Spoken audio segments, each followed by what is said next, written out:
Good afternoon, SYN listeners. You are listening to Swinburne on SYN. We are here, Liam O'Grady and myself, Monette Russo. We're talking all things Olympics. And our first topic to start it off, Liam. It's the Olympic Village, and I don't think anyone's heard a good thing about the Olympic Village so far.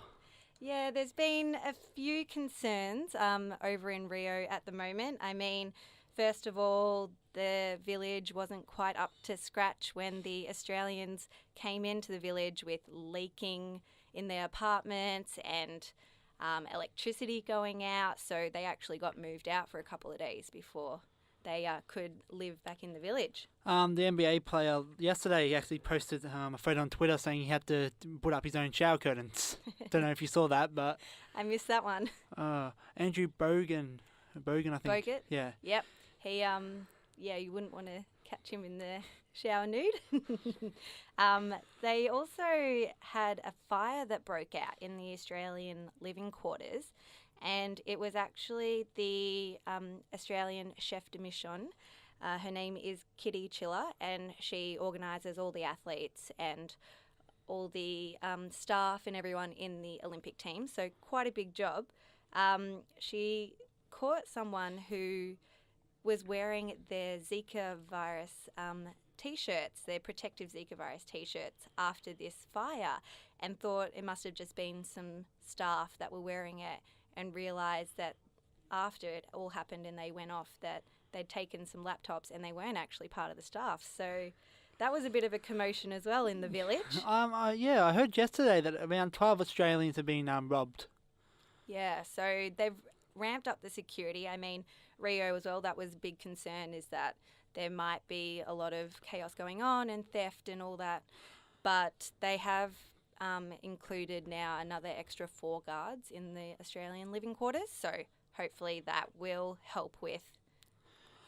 It's amazing for me, considering the difference 2 years can make, considering the FIFA World Cup was held in the same place only 2 years ago and wasn't nearly as much drama as there is for the Olympics. Maybe because there's more people, more stadiums will be needed.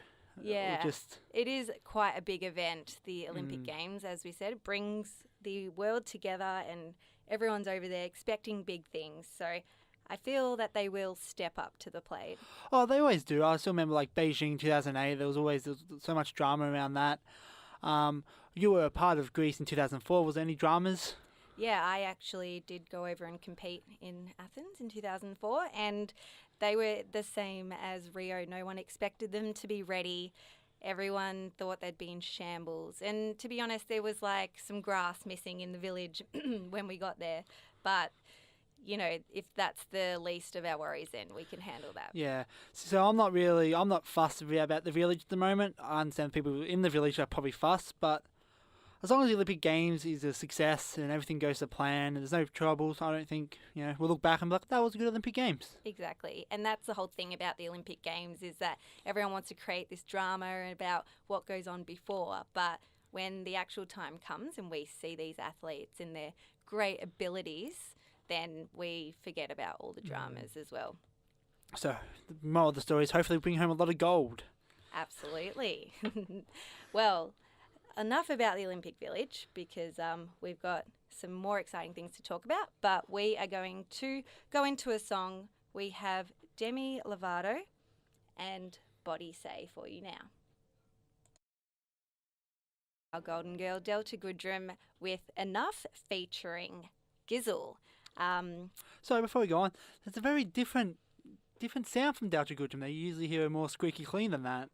Yeah, I think she's trying to rough up her reputation. I mean, she did sing at the Athens 2004 Olympics and the 2006 Commonwealth Games. So she was there, She's been around forever. She has. She's come a long way, I think. Yeah.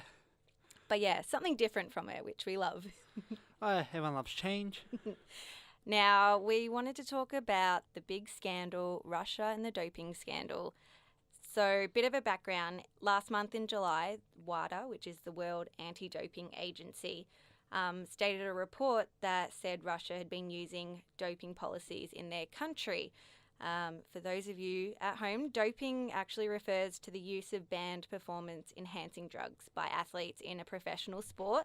So the use of drugs to enhance your performance is obviously, unethical and So for prohibited. most people who aren't really sure, what's been happening with Essendon in the AFL, so pretty much that, but on a larger scale. Exactly. I mean, the Olympics is all about that sportsmanship, and now Russia have just gone and doped their whole country pretty much, like with their athletes. Over 100 athletes has been banned.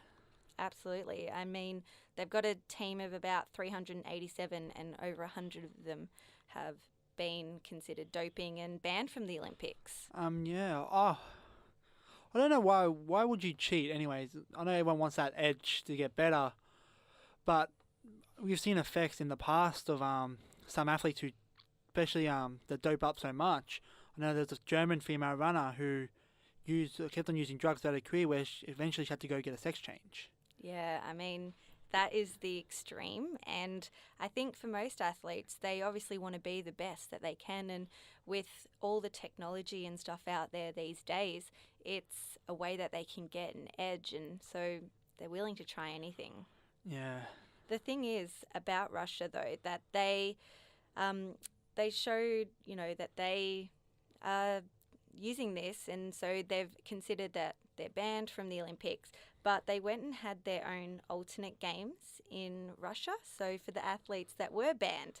And this kind of brought up a bit of controversy, saying on one hand, Russia is saying that they want to change their culture of doping, but on the other hand, they organise an event for these so-called cheats, which I find that I think that's the wrong message to send to people about doping, and that it makes it more acceptable, which it really isn't. Oh, I didn't hear that. So I'm sorry, I didn't. Yeah. I think that's really ridiculous.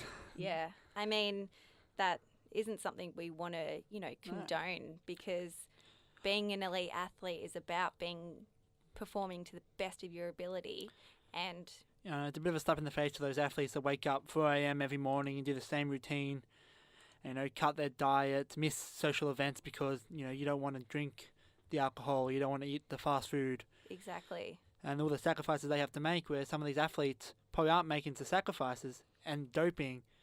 So which kind of leads to the good thing about this doping scandal, is those athletes who originally missed out on the Olympics and now get to go back in the Olympics Yes. and realise their dreams that they worked their entire life for. Exactly. I mean, that is the positive, that we are giving the people who are doing the right thing the chance. So I can't remember. I don't know if it was a Russian athlete. A few weeks ago, that Australian got a gold medal from, I think, the Beijing Olympics. yes. Was that a Russian athlete that got the medal taken off him? Yes. Yes. I believe so. But yeah, that's another example that, you work hard, you do the right thing. I wouldn't be surprised if we start seeing more of that. Over the years, started off with Lance Armstrong admitting the doping. Yep. We won't be surprised. We'll see more athletes get medals taken off them in the past after admitting to doping, and which is good, because we want the best to win. We don't want the one to cheat to win. That's how it goes. Exactly. I mean, go out there, do what you're meant to do, and if you get the reward, then congratulations. See, personally for me, I couldn't do doping. Like, I'm too nervous to lie to people. I wouldn't be able to, did you take this? No, I didn't. And I can tell you, after going through a few, doing the P test when I was an athlete, to see if you had any drugs in your system, that's not a very enjoyable experience. Is it a as nervous well. thing? Like, I remember, if I get pulled over for a breathalyzer test, even though I don't drink, I get pulled over and I'm still like, maybe I had something that had a bit of alcohol in it. You kind of get that bit of a nervous every time I do one. Is that the same? Nagging feeling in the back of your head. It is a little bit, but I was really, really cautious when I was training and made sure that everything I took, I knew exactly what was in it. And who was it from? And yeah, so got a we had we had our own doctors that prescribed medication to us, so we were always. But isn't that the same thing with the Russian at the moment? They had their doctors prescribe them the illegal supplements. I'm not 100% sure about that, but if it is, it's up to the individual, I think, Yeah. to check it, double Which check is as well. something as Australians we've been for like the last 2 years would go to the AFL Essendon. A lot of those players say we didn't know what we're putting in our bodies when they should at least be questioning what they're putting in their bodies. Exactly. And I think that's the message, is to always make sure you know what you're taking, what you're putting into your body, and to be sure that you're doing the right thing, because that's what the Olympics is all about. Yeah. Again, we want to see the best, not, the cheaters. Exactly. And I think we will see the best. But first, we are going to go into Paper Cuts featuring Vera Blue by Illy. You are listening to Swinburne on SYN 90.7. Welcome back. This is Liam and Annette on SYN 90.7 Swinburne on Air. Now we're going to talk about the gold medals of the Rio Olympics and how much they are worth.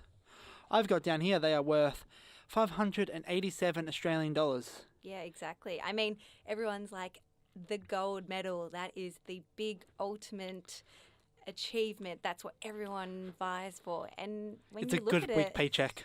it's $587. I mean, I guess it's not the monetary value then for an Olympic Oh, medal. definitely. It would just be the gold medal value. Yeah, the meaning that goes Yeah. behind it. And I was reading that the making of the 2016 Rio Olympic medals were done, they're actually being done in Rio. There's a team of about 100 people, including sculptors and machine operators, and they are making 5,000 medals ahead of the games. So Wow. that is a big, big job ahead. I mean, yeah, you never think that it takes that long to make a medal, but Yeah. they are pretty big and they are heavy. So Are they heavy? they are. They're quite.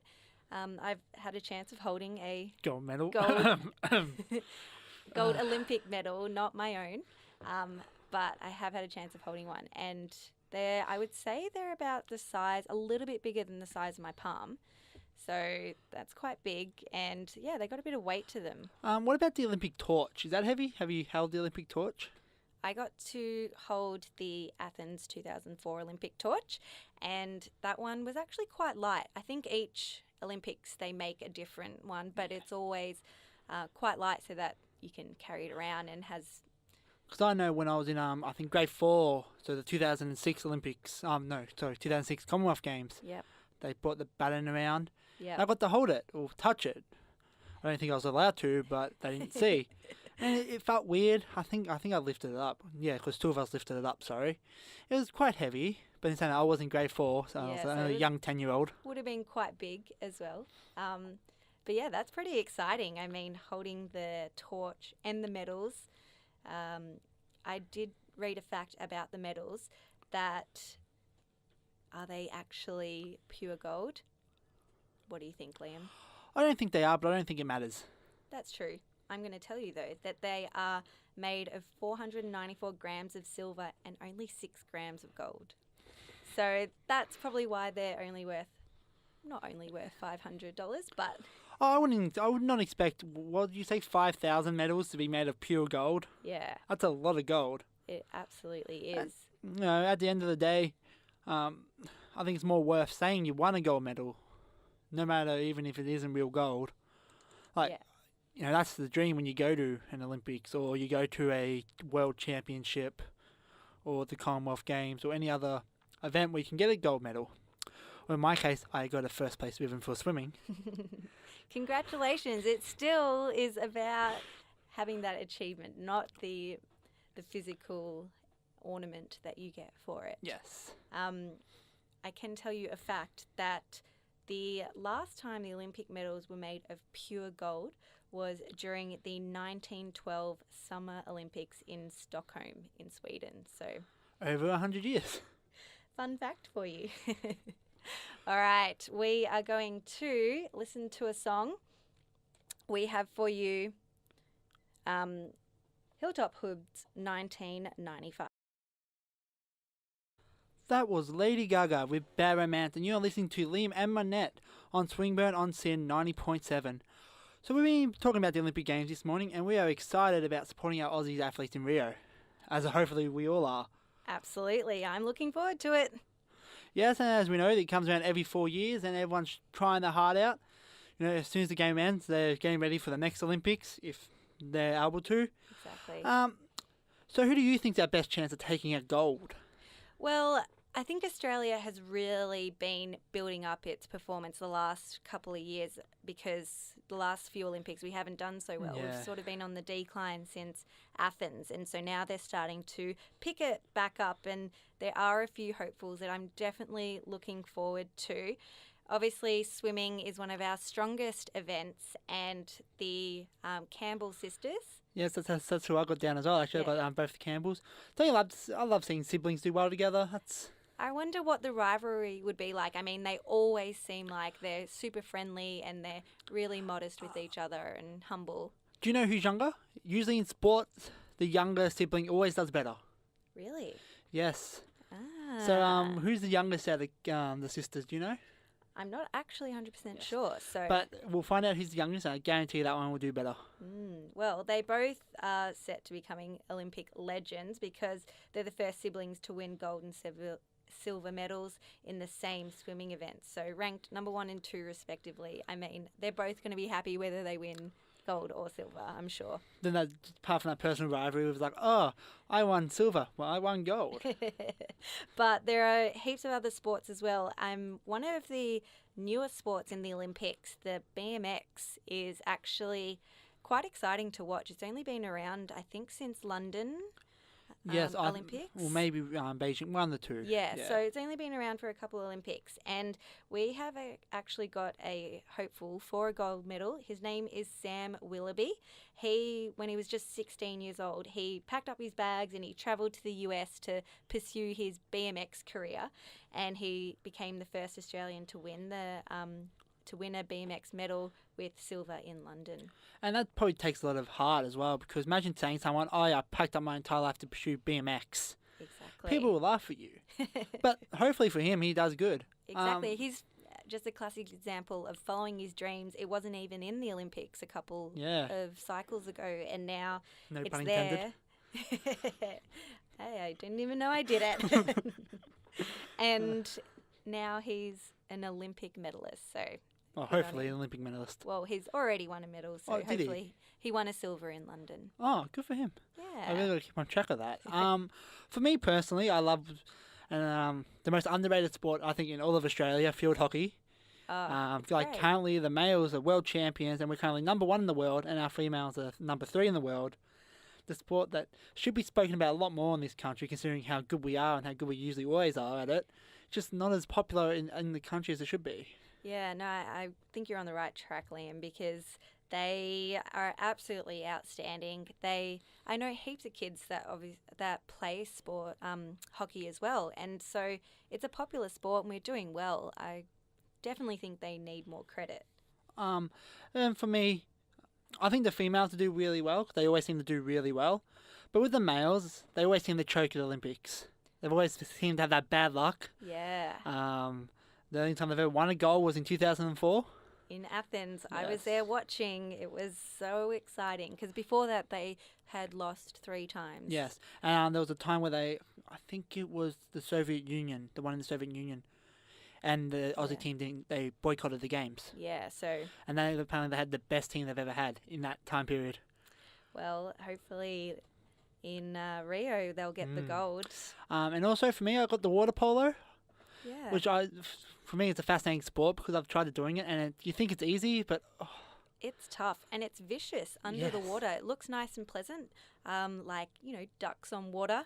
And then underneath, it is absolute chaos. Like they are kicking and scrambling, and it's a tough sport. you'd be so tired after a while as well. They have to have the really good energy. after Yeah, that. they've got to have good endurance. I mean, for me, obviously, I used to be a gymnast, and so gymnastics will be the one I'm looking forward to.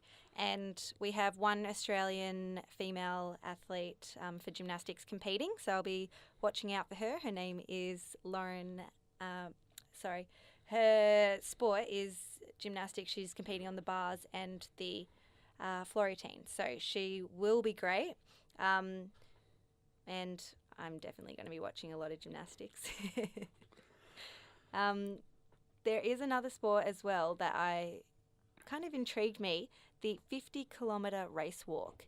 Now, that just sounds like a very long distance, but we've got a very good hopeful. His name's Jared Talent, and with that name, you'd hope You have to win. You can't lose in the name Talent. It's Yeah, so he is he's predicted to be the champion of the Olympics. I want to know the training you got to do for the 50-kilometre walk.